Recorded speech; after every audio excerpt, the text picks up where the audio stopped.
Uma vida com propósitos, de Rick Warren. Dia 25. Transformado pela provação. Estão produzindo para nós uma glória eterna que pesa mais do que todos eles. 2 Coríntios capítulo 4, versículo 17. É o fogo do sofrimento que produz o ouro da santidade. Madame Guyon. Deus tem um projeto por trás de cada adversidade. Ele usa circunstâncias para desenvolver nosso caráter. Na verdade, ele se utiliza mais das circunstâncias para nos tornar semelhantes a Jesus que a leitura da Bíblia. A razão é óbvia. Você se defronta com as circunstâncias da vida nas 24 horas do dia. Jesus alertou-nos de que teríamos aflições no mundo. João, capítulo 16, versículo 33. Ninguém está imune à dor ou livre de sofrer e ninguém tem a oportunidade de atravessar a vida sem problemas. A vida é uma série de problemas. Toda vez que se resolve um, já existe outro aguardando a vez. Nem todos são graves, mas todos são importantes para o processo de crescimento que Deus planejou para você. Pedro nos assegura de que os problemas são normais. Queridos amigos, não se assustem nem se admirem quando vocês passarem pelas provas ardentes que estão para vir. Por isto, não é coisa estranha e nem fora do comum que lhes vai acontecer. 1 Pedro capítulo 4, versículo 12. Deus utiliza os problemas para que você se aproxime dele. A Bíblia diz: o Senhor está perto dos que têm o coração quebrantado. Ele resgata os de espírito abatido. Salmos, capítulo 34, versículo 18. As mais íntimas e profundas experiências de adoração ocorrerão provavelmente nos dias mais sombrios, quando o coração estiver partido, quando você se sentir abandonado, quando não tiver mais nenhuma opção, quando a dor for intensa, nos dias em que você decide buscar somente a Deus. É durante os períodos de sofrimento que aprendemos a fazer orações mais sinceras, autênticas e honestas a Deus. Quando sentimos dor física ou emocional, não temos disposição para orações superficiais. Johnny Erickson Tada observa: quando a vida é um mar de rosas, podemos passar o tempo adquirindo conhecimentos sobre Jesus, imitando-o, citando-o e falando sobre ele. Mas apenas quando sofremos é que o conheceremos. No sofrimento, aprendemos coisas a respeito de Deus que não podemos aprender de nenhuma outra forma. Deus poderia ter livrado José da prisão, Gênesis capítulo 39, versículos 20 a 22, e Daniel da cova dos leões, Daniel capítulo 6, versículo 16 a 23, poupado Jeremias de ser lançado no poço de lama, Jeremias capítulo 38, versículo 6, impedido os 3 naufrágios de Paulo, 2 Coríntios capítulo 11, versículo 25, e evitado que os 3 jovens hebreus fossem jogados na fornalha em chamas, Daniel, capítulo 3, versículo 1 a 26, mas não o fez. Permitiu que esses problemas acontecessem e, em decorrência deles, cada um desses homens foi trazido para mais perto de Deus. Os problemas obrigam-nos a olhar para Deus e a depender dele, ao invés de confiar em nós mesmos. Paulo dá testemunho desse benefício. Sentimos que estávamos condenados à morte e percebemos como éramos fracos demais para socorrermos a nós mesmos. Isso, porém, foi bom, porque assim nós colocamos tudo nas mãos de Deus, o único que poderia salvar-nos, pois é capaz até de levantar os mortos. 2 Coríntios capítulo 1, versículo 9. Você nunca saberá que Deus é tudo o que você precisa até que Ele seja tudo o que você tiver. Independentemente da causa, nenhum problema acontece sem a permissão de Deus. Tudo o que ocorre na vida de um filho de Deus é filtrado pelo Pai, e ele pretende usar isso para o bem, mesmo que Satanás e outros tensionem usá-lo para o mal. Se o Senhor tem controle total da situação, os acidentes são apenas circunstâncias do plano dele para a sua vida. Como todos os dias de sua existência foram escritos no calendário de Deus antes que você nascesse, Salmos, capítulo 39, versículo 16. Tudo o que acontece com você tem significado espiritual. Tudo. Paulo explica por quê. Sabemos que Deus determina que tudo coopere para o bem de todos aqueles que amam a Deus e são chamados segundo o propósito que tem para Ele, porque Deus conhecia os seus de antemão e os escolheu para se tornarem semelhantes a seu Filho. Romanos capítulo 8, versículo 28 e 29.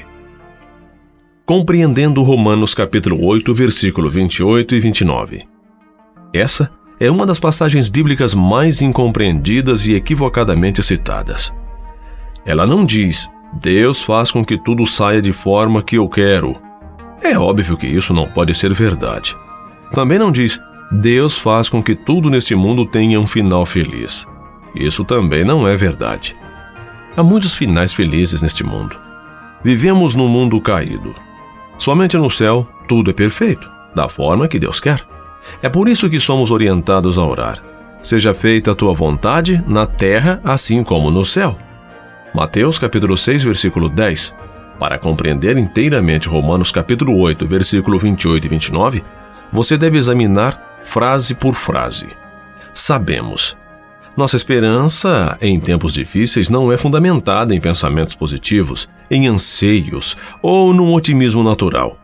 É uma certeza que se fundamenta na verdade que Deus tem pleno controle do universo e ama todos nós. Que Deus age. Há um grande projetista por trás de tudo. Nossa vida não é resultado do acaso, do destino ou da sorte. Existe um plano principal.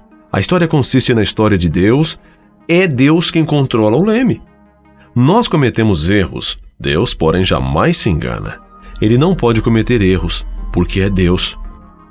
Em todas as coisas. O plano de Deus para a tua vida envolve tudo o que acontece a você, incluindo erros, pecados e mágoas. E ainda inclui doenças, dívidas, acontecimentos infelizes, divórcio e a morte de pessoas queridas. Deus pode fazer o bem aflorar na pior adversidade. Ele fez isso no Calvário.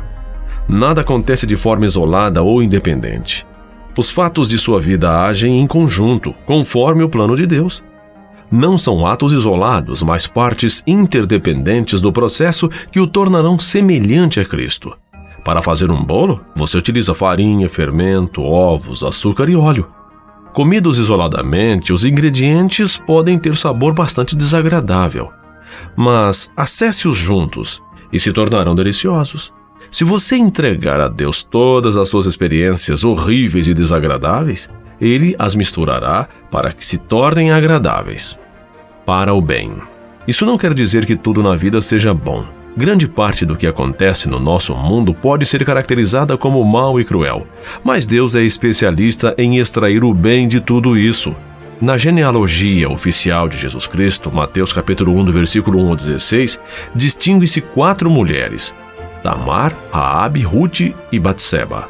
Tamar seduziu seu sogro para engravidar. Raabe era prostituta. Rute nem mesmo era judia e infringiu a lei ao casar com um judeu. Batseba cometeu adultério com Davi, o que acabou causando o assassinato do próprio marido. Não são exatamente reputações excelentes, mas Deus converteu o mal em bem e Jesus veio dessa linhagem.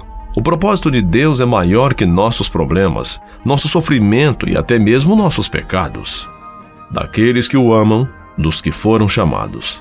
Essa promessa é somente para os filhos de Deus, não para todos. Todas as coisas contribuem para o mal daqueles que vivem em oposição a Deus, insistindo em seguir o próprio caminho, de acordo com o seu propósito. Que propósito é esse?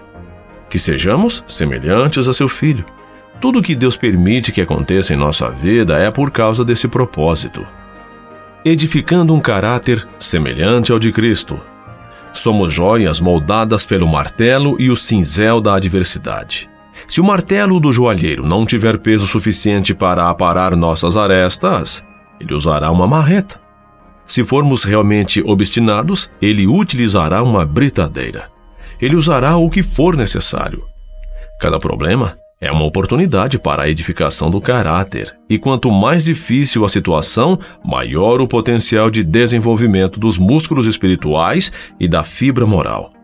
Paulo disse: sabemos que essas tribulações produzem paciência, e a paciência produz caráter. Romanos capítulo 5, versículos 3 e 4. O que acontece exteriormente em sua vida não é tão importante quanto o que acontece dentro de você. As circunstâncias da vida são temporárias, mas o caráter é eterno. A Bíblia frequentemente compara as provações ao fogo que refina o metal, queimando as impurezas. Pedro diz, essas dificuldades lhes sobrevêm para provar que a sua fé é pura. Essa pureza de fé vale mais que ouro. 1 Pedro capítulo 1, versículo 7. Foi feita a seguinte pergunta a um ourives: como você sabe que a prata é pura? E ele respondeu: quando vejo o meu reflexo nela. Quando você é refinado pelas provações, as pessoas podem ver o reflexo de Jesus em você.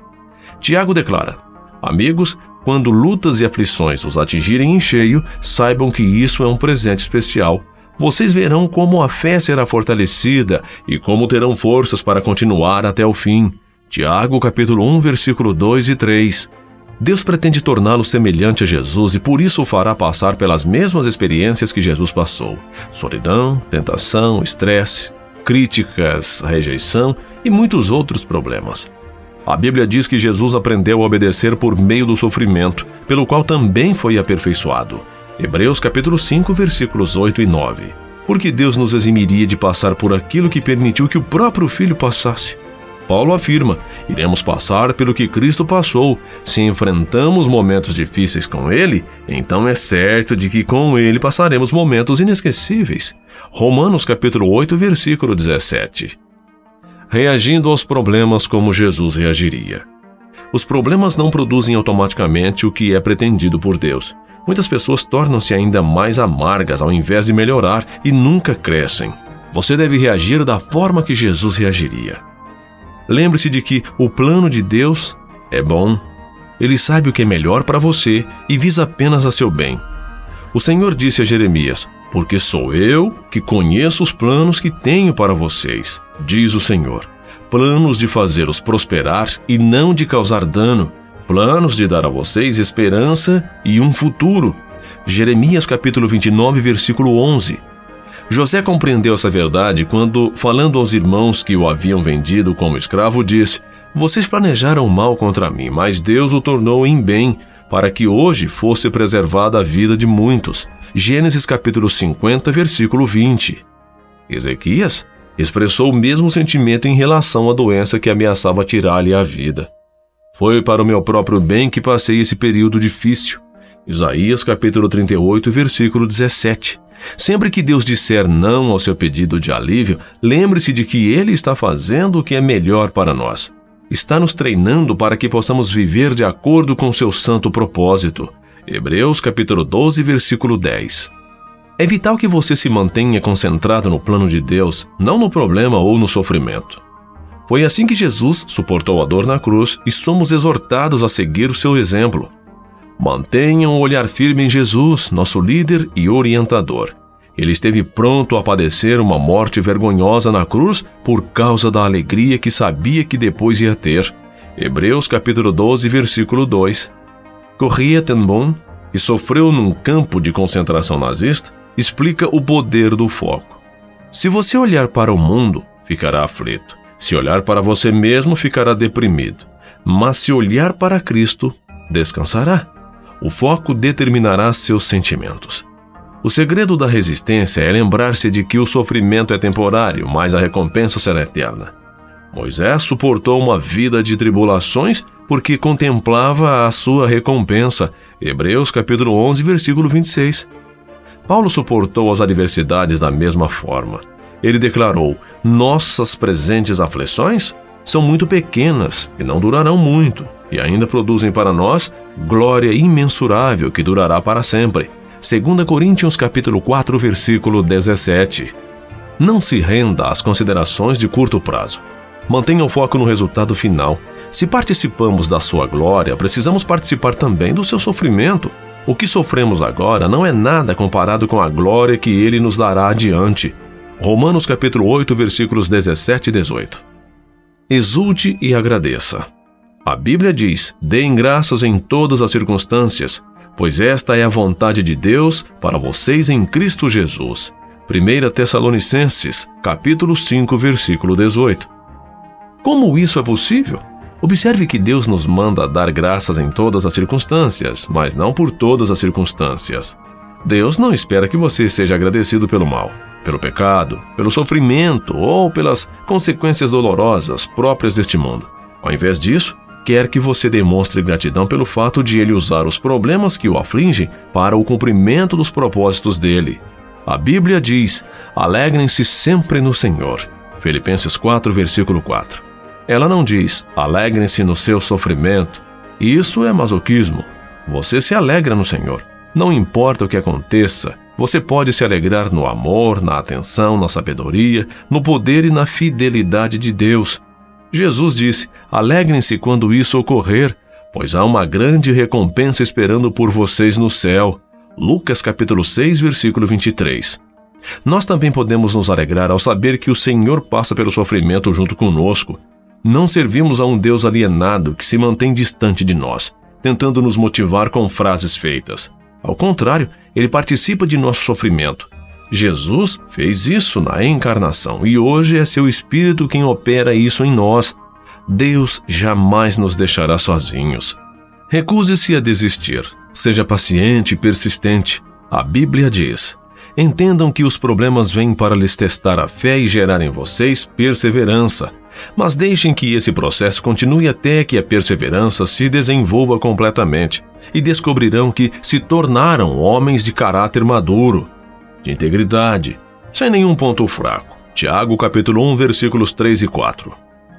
A construção do caráter é um processo lento. Sempre que tentamos evitar ou escapar das dificuldades da vida, criamos um atalho no processo, atrasamos nosso crescimento e, na verdade, acabamos experimentando um sofrimento ainda pior. Algo inútil, que acompanha a negação e a rejeição. Quando você compreende as consequências eternas do desenvolvimento do caráter, faz menos orações do tipo consola-me, faz com que eu me sinta melhor, e mais do tipo renova-me. Use essas situações para tornar-me mais semelhante a ti.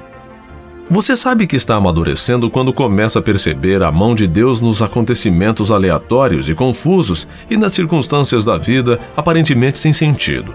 Se você estiver enfrentando algum problema neste momento, não pergunte por que eu. Ao invés disso, pergunte: o que queres que eu aprenda? Então, confie em Deus e siga fazendo o que é certo. Vocês precisam perseverar, permanecer firmes na aliança de Deus para alcançar o aperfeiçoamento prometido. Hebreus capítulo 10, versículo 36. Não desista, cresça. Dia 25. Pensando sobre meu propósito de vida. Tema para a reflexão: existe um propósito por trás de cada adversidade. Versículo para memorizar: sabemos que Deus age em todas as coisas para o bem daqueles que o amam, dos que foram chamados de acordo com seu propósito. Romanos capítulo 8, versículo 28. Pergunta para meditar: que problema em minha vida permitiu que eu experimentasse um crescimento maior? Forte abraço e até o próximo áudio.